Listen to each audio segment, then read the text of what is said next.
우리 기도드리겠습니다. 사랑의 하나님 아버지, 거룩한 주일 예배를 하나님 앞에 올려드립니다. 성전 예배를 드리지 못한 이때 우리가 마음으로라도 함께 모이며 주님의 성령을 모시오니 이 시간 우리의 합하여진 사랑의 마음 가운데 주님께서 임재하여 주시고 우리를 세상과 구별되어 거룩한 하나님의 자녀가 되게 하시며 주님의 성령으로 우리를 충만하게 이끌어 주시고 주의 말씀으로 우리의 심령을 채워주시어 우리가 세상 가운데 하나님의 영광 나타낼 귀한 자녀로 주님께 붙들린 바 되게 하여 주시옵소서. 감사드리며 예수님의 이름으로 기도드립니다. 아멘. 오늘은 하나님의 임재라는 제목의 말씀을 나누겠습니다. 먼저 출애굽기 3장 2절로부터 5절까지 말씀, 출애굽기 3장 2절로부터 5절까지 말씀 제가 봉독하도록 하겠습니다. 그곳에서 여호와의 천사가 떨기나무 가운데 타는 불꽃 속에서 모세에게 나타났습니다. 모세가 보니 떨기나무에 불이 붙었는데 타지는 않았습니다. 그래서 모세는 내가 가서 저 이상한 광경을 봐야겠다. 어떻게 떨기나무가 타지 않는 것일까? 라고 말했습니다. 여호와께서 모세가 자세히 보러 오는 것을 보시고 떨기나무 가운데서 모세야, 모세야 하고 부르셨습니다. 그러자 모세는 제가 여기 있습니다 하고 대답했습니다. 하나님께서 더 이상 가까이 다가오지 마라. 내가 서 있는 곳은 거룩한 땅이니 내 발에서 내 신을 벗어라 라고 말씀하셨습니다. 아멘. 아멘. 네, 우리 지난 시간 모세의 탄생에 대해서 배웠는데요. 모세가 이제 장성했습니다. 모세가 나이가 40살이나 먹었는데 모세는 어렸을 때부터 구별된 자였어요. 하나님 앞에 특별한 자였고 태어날 때부터 뭔가 달랐죠. 하나님의 역사하심이 있는 아이였습니다. 그래서 모세가 나이 40살쯤 먹었을 때는 누구보다도 힘도 세고 또 지혜롭고 잘생기고, 그리고 모세의 신분이 뭐예요? 애굽의, 이집트의 왕자였죠. 모세가 가는 곳마다 아무도 모세를 막을 자가 없었습니다. 모세가 하는 것마다 아무도 방해할 수가 없었어요. 그런데 모세의 마음속에는 늘 하나님의 백성, 이스라엘 민족을 기억하는 마음이 있었습니다. 내가 언젠가 하나님의 부르심을 받아 이 백성들을 구원할 날이 오게 될 것이다. 그러면서 모세가 가만히 보니까 이스라엘 백성들이 애굽 사람에게 착취를 당하는데 너무 심한 괴로움을 당하는 거예요. 하루는 모세가 밖에 나갔습니다. 어떤 애굽 사람이 이스라엘 사람을 마구 때리고 있는 거예요. 이스라엘 사람 막 일이 힘든데 때리고 괴롭히는 것을 보고 모세가 화가 나서 그만 그 애굽 사람을 때렸어요. 그랬더니 그 애굽 사람이 죽어버렸습니다. 모세가 힘이 얼마나 센지 아니면 높은 데서 떨어졌는지 애굽 사람이 하여튼 죽어버렸어요. 그래서 그때부터 모세는 살인자가 되었습니다. 그리고 그 다음날 그 일이 곧 발각이 되었어요. 애굽의 왕이 누구죠? 바로 왕이죠. 야, 모세가 감히 애굽 사람을 죽였다고? 그놈은 이제 우리 같은 동족이 아니야. 그놈 역시 이스라엘 사람이다. 그놈을 잡아와. 내가 당장 그놈을 사형시켜야겠다. 그래서 모세가 한없이 광야로 도망가는 거예요. 애굽의 왕자였는데 하루아침에 광야로 도망하는 신세가 돼버렸습니다. 이스라엘의 구원자인 줄 알았고 어려서부터 특별한 자였어요. 뛰어난 자였어요. 잘생긴 사람이었어요. 탁월한 자였습니다. 하나님이 함께하는 사람인 줄 알았습니다. 그런데 하루아침에 모세는 살인자가 돼버렸어요. 도망하는 신세가 돼버렸습니다. 그리고 모세는 자기의 모든 인생의 길을 잊어버릴 때쯤 됐습니다. 할아버지가 다 되었어요. 이제는 사막에서 양을 치면서 그렇게 양들을 키우면서 목자로 살아가게 되었습니다. 그런데 모세가 이제 나이가 80살이 되었어요. 이제 힘도 없습니다. 수염도 하얗게 났어요. 그런데 그런 모세 앞에 다시 하나님이 나타나셨습니다. 떨기나무 불꽃 가운데 하나님의 신이 임재하셨어요. 우리가 하나님을 믿을 때 하나님이 우리 마음속에 계신다고 표현하죠. 왜 그렇죠? 하나님의 영이 내 속에 거하시기 때문에 하나님을 믿는 사람은 누구든지 하나님의 영이 함께 하십니다. 왜? 내가 마음으로 예수님을 주님으로 고백해서 예수님 내 마음에 들어오시옵소서, 예수님 나를 다스려 주시옵소서 고백을 했기 때문에 그런 사람은 누구든지 하나님의 자녀가 돼서 하나님의 영을 모시게 되는 것입니다. 그런데 모세가 이날 만난 하나님은 좀 특별했어요. 떨기나무 불꽃 가운데 하나님이 나타났습니다. 그런데 그 모습이 어때요? 눈으로 볼 수가 있었어요. 하나님의 강력한 임재가 모세 앞에 나타나서 떨기나무 가운데 불이 붙어 있는데 나무가 없어지지 않아요. 이건 영적인 불이죠. 나무가 타지 않아 모세가 신기해서 가까이 가니까 그곳에 있던 하나님께서 말씀하셨습니다. 모세야, 더 이상 가까이 오지 마라. 이곳은 거룩한 곳이다. 왜 이곳이 거룩한 곳이지요? 하나님께서 임재해 계시기 때문에 그렇습니다. 하나님은 우리 모든 사람의 마음속에 계시지만, 그러나 구약시대 보면은 이렇게 특별하게 하나님께서 어떠한 장소에 오실 때가 있었어요. 아브라함을 만날 때 그랬고, 모세를 만날 때 그랬고, 엘리야를 만날 때, 특별한 경우에 하나님께서 직접 나타나셔서 불꽃과 바람과 구름과 또는 번개, 지진과 같은 현상을 동반하면서 하나님의 영이 그 자리에 오신 것을 표현했습니다. 그것을 우리는 하나님의 임재라고 표현하는 거예요. 물론 하나님이 진짜 나타나시면은 살아남을 사람이 없습니다. 하나님은 완전히 하나님의 본체가 나타나는 것이 아니라 하나님의 임재라고 그거를 표현하는 거예요. 하나님께서 오셨는데 모세의 신을 벗으라고 합니다. 이곳은 거룩하니까 너 신발을 벗어. 모세야, 네 하나님, 제가 여기 있습니다. 모세는 준비가 되어 있었어요. 모세는 마음속에 하나님을 기다리고 있었습니다. 모세는 하나님을 알았어요. 그분이 부르는 즉시 그분의 음성 가운데 순종할 수가 있었고 대답할 수 있었습니다. 네, 제가 여기 있습니다, 하나님. 이러한 사람에게 하나님께서는 나타나시는 거예요. 이러한 사람에게 하나님의 임재가 나타나게 되는 것입니다. 호렙산에서 모세는 하나님을 만났습니다. 비로소 거기서 모세의 운명이 바뀔 일생일대 사건이 나타나게 되는 것이죠. 하나님께서 말씀하십니다. 내가 드디어 이스라엘 백성의 부르짖음을 들었다. 그들의 괴로움을 보았고 애굽 사람이 날마다 때리고 일시키고 또 아이들을 잡아 죽이고 이런 괴로움을 내가 다 보았어. 이제 내가 응답할 테야. 내가 너를 통해서 큰 역사를 이루겠다. 하나님 말씀하시는 거예요. 하나님께서 말씀하실 때는 그냥 말씀하시는 것이 아니죠. 하나님의 말씀은 곧 영이라. 하나님께서 말씀하실 때 모세에게 능력을 주셨습니다. 모세에게 기적을 일으킬 수 있는 힘을 주셨어요. 그리고 하나님의 임재하심과 하나님의 살아계심과 하나님의 전능하심을 증거할 수 있는 능력을 모세에게 주셨습니다. 모세야, 이제 너는 가서 나를 증거해라. 내가 살아계신 하나님이고 이스라엘이 믿는 하나님이 온 세계의 진짜 여호와 하나님이라는 것을 네가 증명해라. 애굽 사람들이 믿는 우상, 태양신, 지옥의 신, 하데스, 또 개구리의 신, 나일강의 신, 이런 우상단지가 아니라 여호와 하나님, 너에게 말씀하신 아브라함과 이삭과 야곱의 하나님, 성경에 말씀하신 그 하나님, 이 하나님이 진짜라는 것을 깨닫도록 해라. 모세야, 내가 너에게 능력을 주겠다. 네가 가지고 있는 지팡이를 한번 던져봐라. 지팡이, 모세의 지팡이. 모세가 지팡이를 던졌어요. 그랬더니 지팡이가 갑자기 뱀이 돼버렸네. 하나님, 이거 뱀이 됐어. 어떡하죠? 꼬리를 잡아라. 꼬리를 딱 잡으니까 다시 지팡이로 돌아왔어요. 그리고 하나님이 또 말씀하십니다. 그들이 그 기적을 믿지 않으면은 이번에는 네 손을 옷 품속에 넣어보아라. 손을 집어넣었어요. 아니, 손이 하얘졌어요. 나병이 순식간에 걸려서 손이 썩어서 하얗게 변해버렸어요. 하나님, 이거 어떡하지요? 다시 품속에 집어넣어봐라.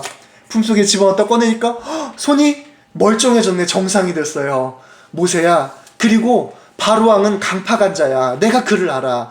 어지간해서는 네 말을 듣지 않을 거다. 그러면은 나일강 물을 조금 떠다가 땅에다 던져봐라. 그리하면 그것이 피로 변할 것이다. 하나님께서 모세에게 말씀하시는 거예요. 참, 하나님께서 모세에게 여러 가지 기적을 허락해 주셨죠. 이 기적들에는 중요한 의미가 있는 거예요. 첫 번째, 지팡이가 뱀이 돼버렸어요. 이거는 하나님의 창조의 권능이죠. 왜 수많은 동물 중에 뱀을 만들었을까? 성경에서 뱀은 좋은 동물이 나쁜 동물이에요? 나쁜 동물이죠. 그런데 왜 하나님께서 하필이면 뱀으로 하셨을까? 그거는 세상에 하나님께서 나는 여호와라. 나는 빛도 짓고 어둠도 짓고 평안도 짓고 환난을 짓는 나는 여호와라. 보라, 내가 생명과 사망과 복과 저주를 너희 앞에 두노니 너희와 너희 자녀는 살기 위하여 생명을 택하고. 무엇을 말씀하시는 거예요? 우리는 때로는 생각합니다. 사망은 마귀 거, 질병은 마귀 거, 나쁜 일은 마귀 거, 좋은 것은 하나님 거. 그런데 사실 하나님은 우리가 생각하는 것보다도 어마어마하게 크고 위대하신 분이에요. 사실 이 모든 게 누구 거라는 거예요? 하나님 거라는 거예요. 뱀도 마귀도 이 나쁜 너희를 괴롭히는 뱀과 같은 사망, 질병, 사람을 물어 죽이는 약한 마귀와 같은 세력도 사실은 전부 누구 손아귀에 있는 거예요? 그거 아무것도 아니야. 그거 너희를 훈련하기 위해서 잠깐 보낸 거지만 꼬리를 갖다 꽉 잡아버려. 그러면 그건 너희가 쓰는 도구로 변할 것이다. 세상에 그 당시에 가장 무서운 병은 나병이었어요. 나병에 걸리면은 온몸이 순식간에 퍼져서 온몸이 하얗게 변하고 사람이 살이 피부가 썩어버리는 거예요. 그건 치료할 수 있는 약이 그 당시에는 없었습니다. 제일 무서운 병인데 그 나병도 누구 거다? 하나님의 거다. 난 나병을 걸리게도 할 수 있고 물론 그것을 치료할 수도 있다. 내가 그걸 치료하면 그건 아무것도 아니야. 그리고 마지막으로 나일강의 기적을 말씀하셨습니다. 왜 물이 피로 변해요? 이건 전능하신 하나님의 심판을 말하시는 거예요. 그 당시 애굽의 핍박이 우리의 상상 이상으로 무서웠습니다. 이스라엘 백성이 하나님 앞에 부르짖는 거예요. 하나님 도와주세요. 도와주세요. 너무 괴로워요. 그런데 그 기도가 왜 하나님 앞에 상달이 됩니까? 첫 번째는 이스라엘 백성들의 마음속에 하나님의 약속이 있었기 때문이에요.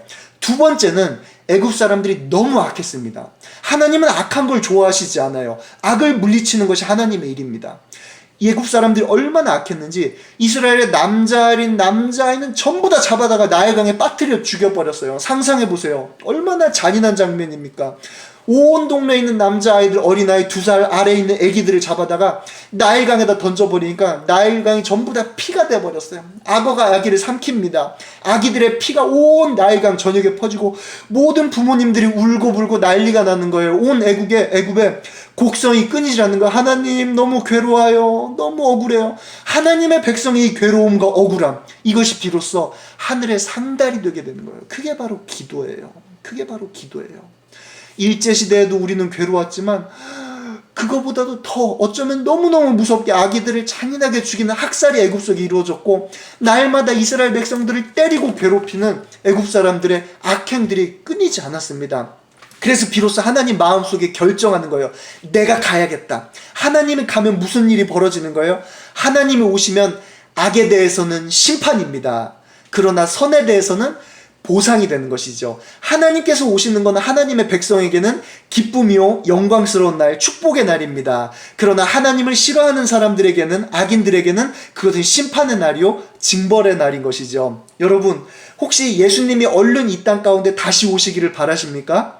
예수님을 믿는 사람들은 그런 마음이 있어야 돼요. 예수님, 나 빨리 예수님 만나고 싶어요. 하나님 얼른 만나고 싶어요. 그런데 어떤 사람들은 예수님 아직 오시면 안 돼요. 아직 세상이 끝나면 안 돼요. 난 세상에 하고 싶은 것도 많고 아직 예수님 오시면 너무 무서워요. 이거는 예수님을 사랑하지 않는 사람들이에요. 그러나 우리 영석교회 모든 심령들은 예수님을 사랑해서 나 빨리 예수님 보고 싶어요. 예수님 오는 것이 내 인생의 최고의 즐거움이에요. 이런 믿음이 있으시기를 예수님 이름으로 축복합니다. 하나님께서 심판의 도구로 모세에게 능력을 주시는 거예요. 애굽 사람들이 나일강에 많은 피가 나게 하고 많은 아이들을 잡아 죽였으니 이제 내가 그들에게 피를 마시게 하겠다. 그들의 죄값을 갚아주겠다. 그거를 모세를 통해서 보여주는 거예요. 드디어 모세가 바로왕 앞에 나갑니다. 두둥 빰빠라밤. 하나님의 능력의 권세를 가지고 하나님께서 주신 능력의 지팡이를 가지고 바로왕 앞에 가는 거예요. 모세는 하나님을 깊게 만났습니다. 하나님의 임재를 체험했습니다. 살아 역사하시고 전능하신 하나님을 경험했던 것이죠. 여러분들도 모두가 함께 예배를 드리고 모두가 하나님의 영을 마음속에 모시지만 그러나 하나님의 임재를 경험하는 사람은 많지가 않습니다. 예배 속에 하나님의 전능하심과 그분의 살아계심과 그분의 위대하신 능력을 사모하고 그분을 만나기를 사모하고 그분의 함께하심을 가슴 깊이 뜨겁게 경험한 사람은 많지 않아요. 그러나 하나님께서는 그러한 사람을 사용하시는 것입니다. 그러한 하나님의 임재를 통하여 하나님의 살아계심을 깊이 경험하는 사람들은 어때요? 하나님은 절대 하나님의 기적을 낭비하지 않습니다. 하나님은 절대 하나님의 임재를 낭비하지 않습니다. 그러한 단 한 번의 임재는 평생에 그 사람과 하나님의 동행하심으로 변화가 되는 거예요. 이때부터 놀라운 일이 생깁니다. 모세에게 그 시시때때로 하나님께서 말씀하시는 거예요. 하나님께서 특별한 날 한 번 말씀하시는 것이 아니라 이제 하나님의 임재를 경험한 사람, 하나님의 살아계심과 전능하심을 깊이 체험한 사람, 하나님의 성령의 충만한 예배를 경험한 사람에게는 하나님이 날마다 동행하시고 그 사람이 가는 곳마다 하나님께서 함께 하시고 역사하시고 기적이 나타나는 놀라운 일이 일어나게 되는 것이죠. 오늘 말씀을 듣는 우리 영속교회 어린이 여러분들, 그리고 우리 청년들, 또 우리 교사 선생님들에게 이런 하나님의 강력한 임재의 경험과 함께 하나님께서 동행하시고 역사하시는 놀라운 역사가 삶 가운데 나타나기를 예수님 이름으로 간절히 축복합니다. 우리 함께 기도할게요. 봉헌 기도까지 같이 하겠습니다. 살아계신 하나님 아버지, 모세를 통하여 하나님의 임재하심의 경험을 들었습니다. 하나님, 우리가 귀로 듣고 말씀을 들었지만 그러나 우리가 마음으로 믿습니다. 이 일이 실제로 나타난 일이며 전능하신 하나님께서 살아계심을 우리가 믿음으로 고백하며 또 그 하나님께서 우리 예배 가운데 임재하시며 우리와 동행한다는 사실을 우리가 가슴 깊이 믿고 사모하니 오늘 간절한 마음으로 예배를 드리며 진실한 마음으로 말씀을 들은 모든 심령에게 하나님의 임재하심을 허락하여 주시옵소서. 하나님의 살아계심을 경험하게 하여 주시옵소서. 여호와는 전능하시다는 것을 깨달아 알게 하여 주시옵소서. 예수 그리스도 우리 주님께서는 세세토록 우리와 동행하시는 하나님이란 것을 깨닫는 믿음을 더하여 주시옵소서. 주님의 성령께서 기름 부어주시고 함께하여 주시옵소서.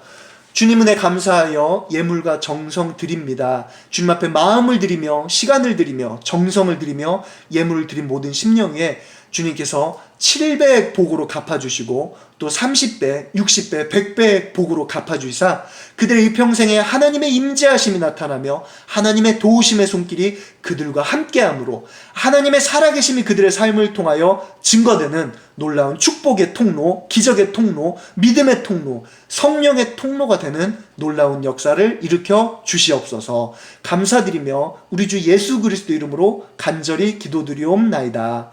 아멘.